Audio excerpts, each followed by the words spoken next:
할렐루야. 먼저 이 귀한 강단 가운데 세워주신 하나님께 모든 영광 올려드립니다. 그리고 담임 목사님과 모든 성도님들께 감사를 드립니다.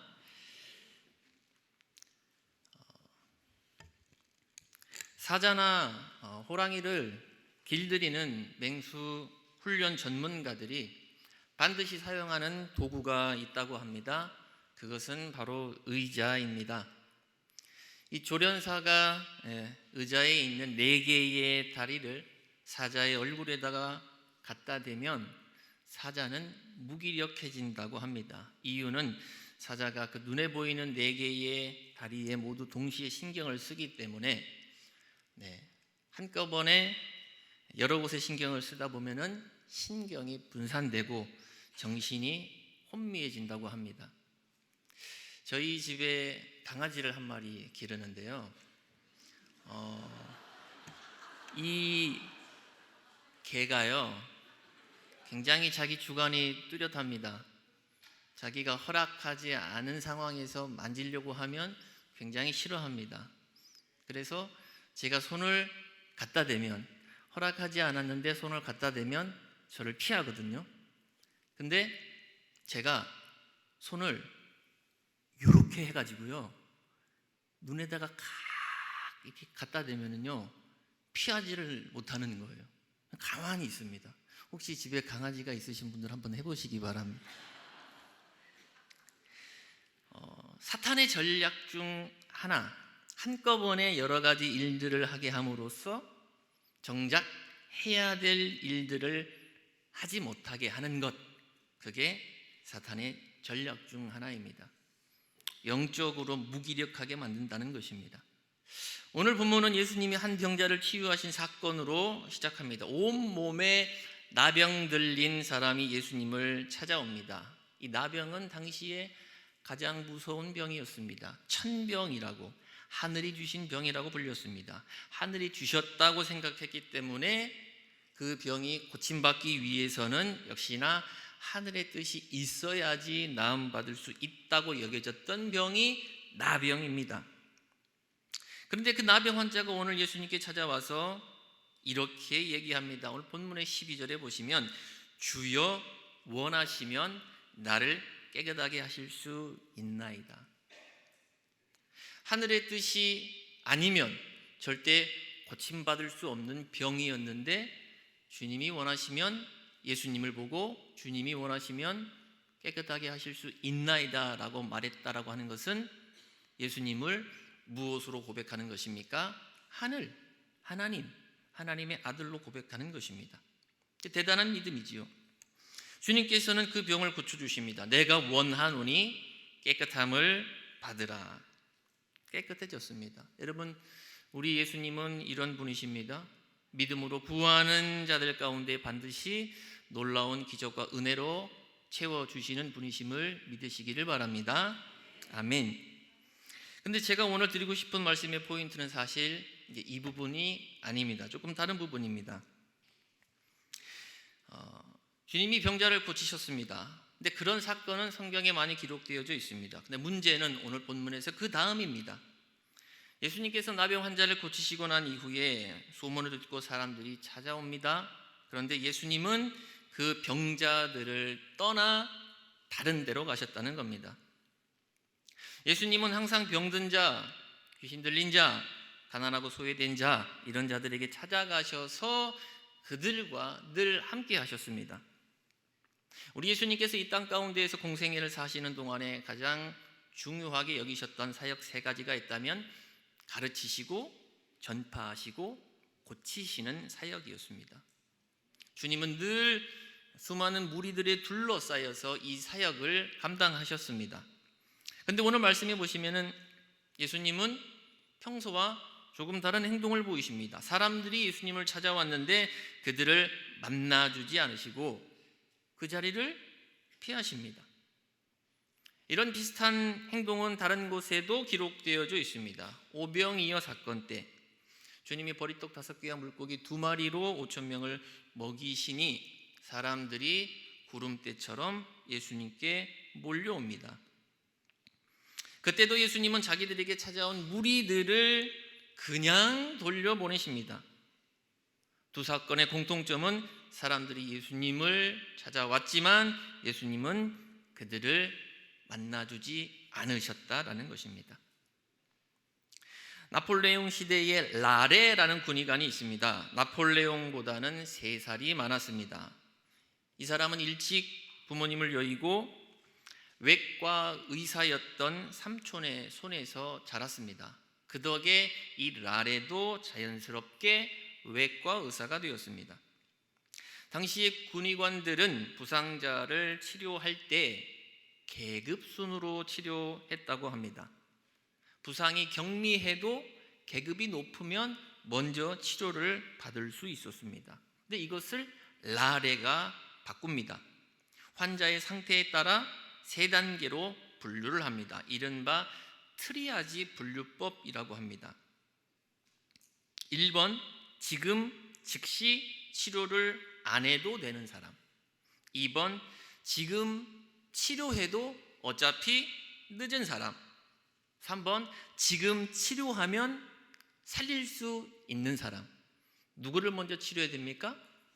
네, 3번입니다. 지금 치료하면 살릴 수 있는 사람. 계급에 상관없이요. 라레는 이 분류법으로 많은 부상병들을 죽음으로부터 구했습니다. 당시에는 당연히 계급이 높은 사람부터 먼저 치료받는 게 당연했는데 라레는 생명을 살릴 수 있는 쪽을 먼저 택했습니다.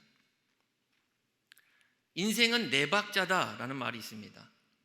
우리가 살아가면서 만나게 되는 여러 가지 일들도 이렇게 분류를 해볼 수가 있습니다. 1번, 중요하고 급한 일. 2번, 중요한데 급하지는 않은 일. 3번, 중요하지 않은데 급한 일. 4번, 중요하지도 않고 급하지도 않는 일. 먼저 1번, 중요하고 급한 일. 무엇이 있습니까? 누군가가 물에 빠졌습니다. 급하지요. 또 중요합니다. 밥을 먹고 있는데 옆에 있는 사람 목에 뭐가 걸렸습니다. 얼굴이 파랗게 질려갑니다. 역시 중요하고 급한 일입니다. 빨리 빼내야지요. 2번째, 중요한데 급하지는 않는 일. 가족들과 함께 시간 보내는 것 중요합니다. 그런데 급하지는 않을 수 있습니다. 왜냐하면 당장 안 만난다고 해서, 안 모인다고 해서 뭐가 어떻게 되는 건 아니기 때문에 중요하지만 급하지는 않다고 생각되어질 수 있습니다. 3번째, 중요하지 않은데 급한 일, 급하다고 생각되어지는 일. 가령 TV를 보다가 홈쇼핑에서 블라우스 베이지색 66 사이즈 매진 임박 하면 가슴이 막 뜁니다. 빨리 전화를 찾아야 돼요. 빨리 눌러야 돼요. 근데 생각해보면 그렇게 중요한 건 아니에요. 나름 내가 생각할 때 급하다고 생각되어지는 부분이죠. 4번째, 중요하지도 않고 급하지도 않은 일. 이런 건 많습니다. TV 보는 거, 유튜브 하는 거, 게임하는 거, 문화생활 즐기는 거. 보통 사람들은 알게 모르게 이 4번에 투자를 은근히 많이 한다고 합니다. 이것만 조금 줄여나가도 시간을 많이 절약할 수 있습니다. 누구나 알고 있는 사실이지만 사실 잘 안 되는 것도 사실입니다. 문제는 2번과 3번입니다.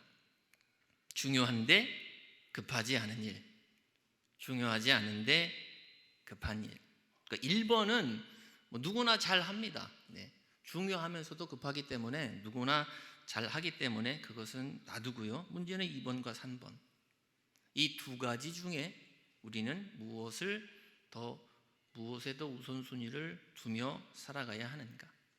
근데 사람들은 주로 급한 쪽을 선택하려고 합니다. 중요하지는 않지만 급한 일, 급하니까 우선 그걸 먼저 하는 거죠. 그런데 그 결과 정작 중요한 것을 놓치는 경우가 있다라는 겁니다. 전현무 아나운서가 예전에 프리랜서를 선언하고 난 이후에 그의 수입이 30배가 뛰었다고 합니다. 30배가 뛰었다는 것은 또 그만큼 바빴다는 것을 의미합니다. 바쁘다 보니까 이 두 가지를 신경을 못 쓰게 되었다고 말합니다. 하나는 건강이고 하나는 가족이다. 일주일에 프로그램을 한 8, 9개를 소화하다 보니까 건강에 빨간불이 켜졌고 결국 프로그램들을 정리할 수밖에 없게 된 거예요. 정리하는 중에 그가 하고 있었던 라디오 방송을 정리하는데 마지막 방송, 생방송인데 이 전현무 아나운서가 울음을 터뜨렸어요.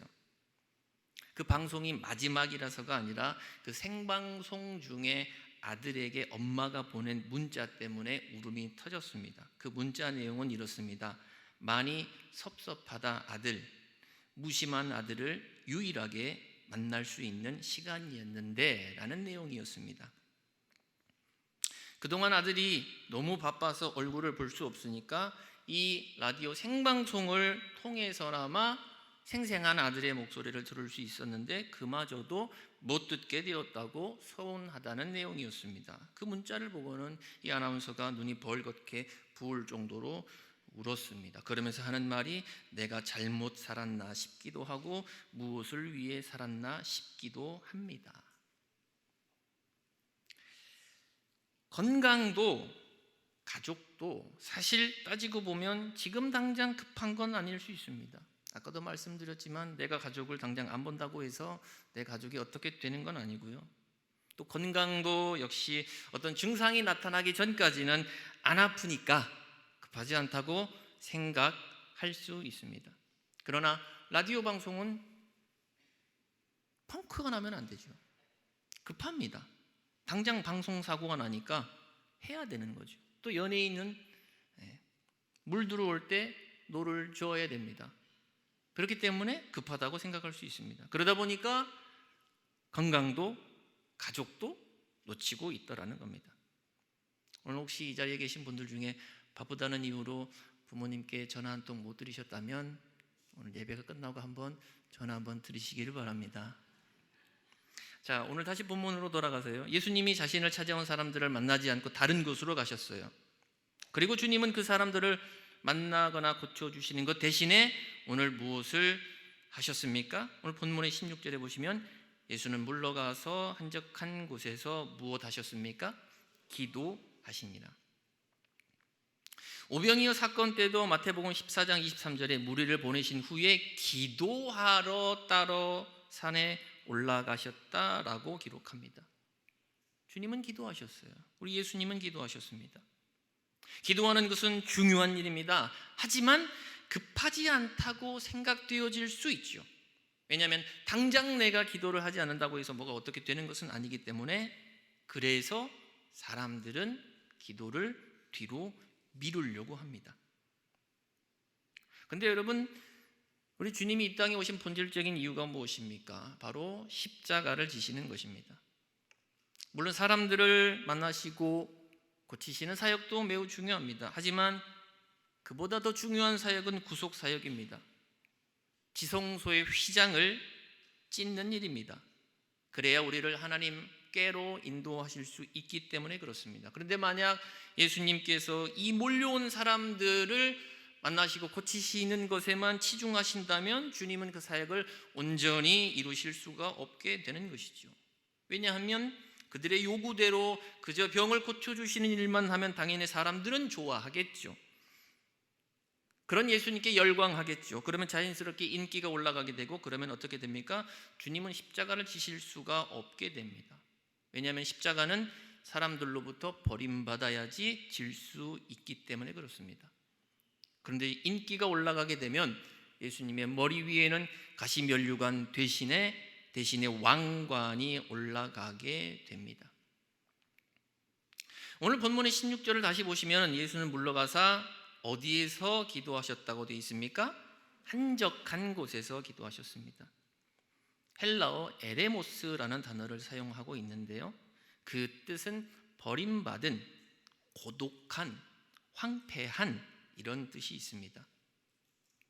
예수님이 찾으셨던 한적한 곳, 굉장히 외롭고 쓸쓸한 곳이었습니다. 사람들이 선호하는 곳은 아닙니다. 그러나 주님은 일부러 그곳을 찾으셨습니다. 왜냐하면 그곳에서 하나님과 깊은 교제 시간을 갖고, 그래서 이 땅에 오신 사명을 이루시기 위해 이러한 시간이 절대적으로 필요하다라고 하는 것을 주님은 아셨기 때문입니다. 여러분, 우리가 기도해야 하는 중요한 이유가 있습니다. 여러분, 건강한 가정은 어떤 가정이 건강한 가정일까요? 여러 가지 많은 것들이 있겠지만 제가 생각할 때는 가족들끼리 대화를 많이 하는 가정이 건강한 가정인 것 같습니다. 어릴 때부터 부모님과 대화를 많이 하며 자란 아이들은 사춘기도 비교적 무난하게 지나가는 것을 봅니다. 대화의 시간을 통해서 자녀는 부모님의 생각과 의견을 듣게 되고 삶의 지혜를 배우게 되고, 그리고 자기가 가지고 있었던 그런 미성숙한 또는 잘못된 그런 생각들을 부모님과의 대화를 통해서 수정해 나가고 맞춰 나가게 됩니다.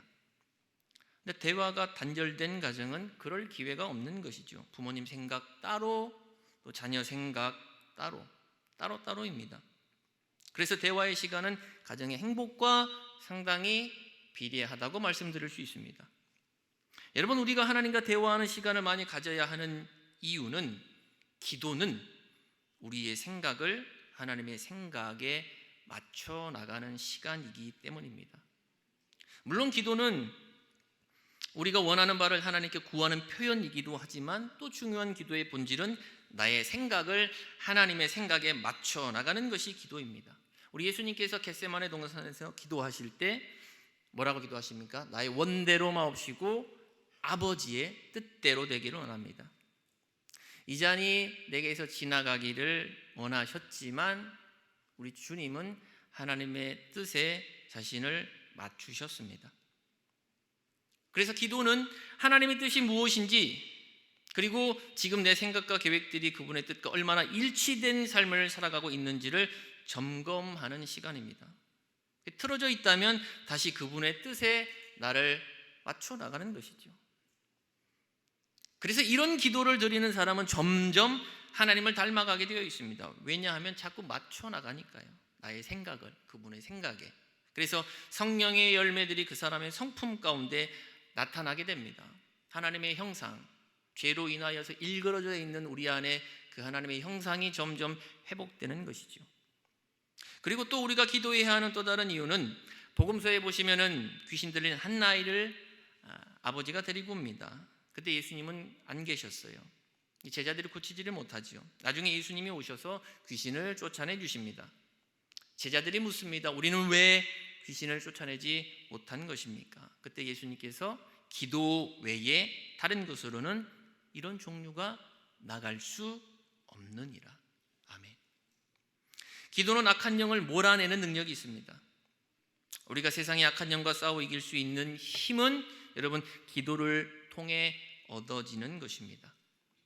그래서 예수님도 제자들에게 이렇게 말씀하셨습니다. 시험에 들지 않게 깨어 기도하라.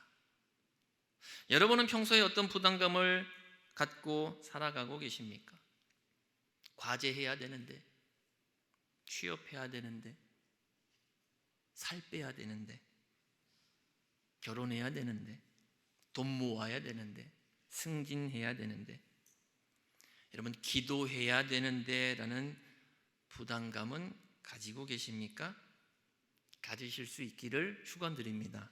아멘. 급한 이 말 쫓다 보면 정말 중요한 것을 놓칠 수가 있습니다. 영국의 화가 윌리엄 헌트가 아이들을 데리고 그림을 그리러 나갔습니다. 그날 그림의 제목은 석양이었습니다. 아이들은 저마다 하늘을 바라보며 붉게 물든 석양을 종이 위에 그리고 있었습니다. 그런데 그 중에 한 학생은 언덕 위에 있는 낡은 집의 지붕을 아주 꼼꼼히 그리고 있었습니다. 헌트는 그 학생에게 이렇게 말했습니다. 얘야, 그 낡은 지붕을 그리는데 그렇게 많은 시간을 사용하면 석양은 도대체 언제 그릴래? 가장 중요한 것을 잃어버리고 다른 것에 정신이 팔려 살다가 보면 나중에 자기 인생을 돌아봤을 때 정작 있어야 될 것들, 정말로 중요한 것들이 빠져 있다는 것을 뒤늦게 알고 후회하게 됩니다. 여러분, 우리에게, 인간에게 가장 중요한 것은 하나님이신 줄 믿습니다. 아멘. 아무리 멋있는 계획과 꿈을 향해 살아간다고 해도 거기에 하나님이 빠져 있으면 그거는 아무런 주제도 없고 통일성도 없는 그냥 쓸모없는 한 장의 그림처럼 휴지 조각이 되고 말 것입니다. 사탄은 바쁜 현대인들을 시간으로 공략합니다. 그걸 당장 하지 않으면 안 될 것처럼 생각하게 만듭니다. 급한 것만 메꾸러 다니다 보면은 거기에서 헤어나오지 못하게 됩니다. 뭔가 많은 일들을 한 것 같고 정말 바쁘게 살아온 것 같은데 돌아보면 별 소득이 없습니다. 왜요? 정작 중요한 일을 놓치고 살았기 때문에 그렇습니다. 여러분의 삶 가운데에서 중요한 것이 무엇입니까? 급하지는 않을 수 있지만 중요한 일, 여러분, 그것은 건강일 수 있고 또 가족일 수 있고 또 무엇보다 가장 중요한 것은 우리 주님과의 교제, 바로 기도인 줄 믿습니다. 오늘 예수님은 굳이 지금 이때 기도하지 않으셔도 됐습니다. 그러나 기도하셨어요. 그 중요한 것을 놓치지 않으셨다라는 겁니다. 저와 여러분들도 그렇게 살아갈 수 있기를 축원드립니다. 오늘 주님이 하셨던 것처럼 한적한 곳을 찾아가시기를 축원드립니다. 기도는 우리의 영적인 호흡입니다. 기도는 믿음의 적극적인 표현입니다. 믿기 때문에 기도할 수 있는 것이죠. 주님이 내 기도를 들으시고 응답하실 것을 믿기 때문에 간구할 수 있는 것이죠. 또한 기도를 통해 우리는 하나님의 뜻과 비전에 나를 맞춰 나가게 됩니다. 여러분의 삶 가운데 이 기도가 회복되어져서 이 기도를 통하여서 우리에게 부어주시는 놀라운 축복과 은혜를 마음껏 경험하고 누릴 수 있는 사랑하는 우리 좋은 교회 모든 성도님들 다 되시기를 주의 이름으로 간절히 축원드립니다.